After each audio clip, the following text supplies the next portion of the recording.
The other way that it definitely serves is just in socializing people while they're inside. Incarcerated populations can be very isolated, very encamped, and the music just naturally becomes ecumenical. It becomes shared across different cultures. And we've had experience where, in one case, a white inmate was making music with rappers, and he was saying, if my family knew I was in the room with black people, they would disown me.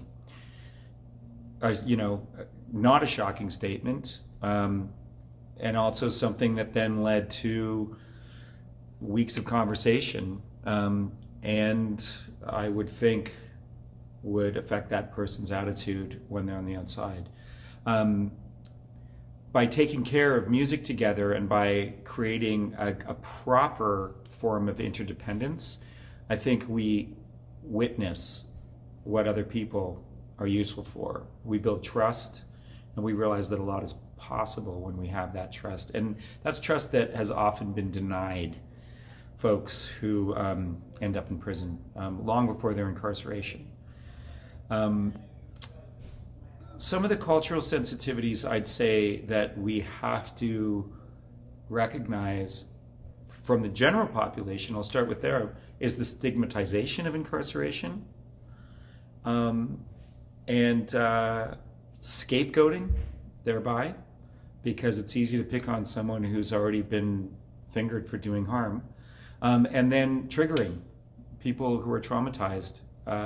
If they meet someone who's a perpetrator of a crime that they've suffered, very often it's going to be triggering for them. So these are challenges that we're meeting in our program as folks graduate and as we integrate them.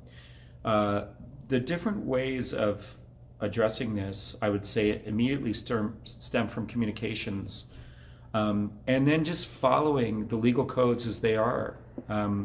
It's called corrections. It's not called draw and quarter in the public square and throw people away. We, work under the tenets that everyone is responsible and no one is disposable. Some people can't hang with that, and you don't want to push buttons. However, exposing those kind of prejudices is what we need to do as a civil society if we're going to advance. And we have gone from drawing and quartering people in the public square into incarceration. Hopefully we can get a little more perfect constantly. The other cultural sensitivity, of course, on the part of incarcerated folks is imposter syndrome.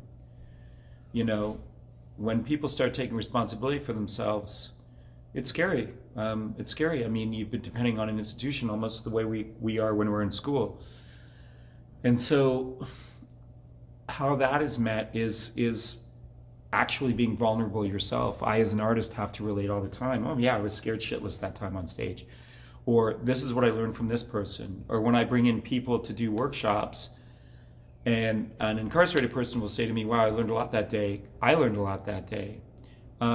So kind of regulating and putting yourself on the same level as people really helps to address that state of imposter syndrome, which can be debilitating. I mean, be debilitating for all of us, let alone people who have served time.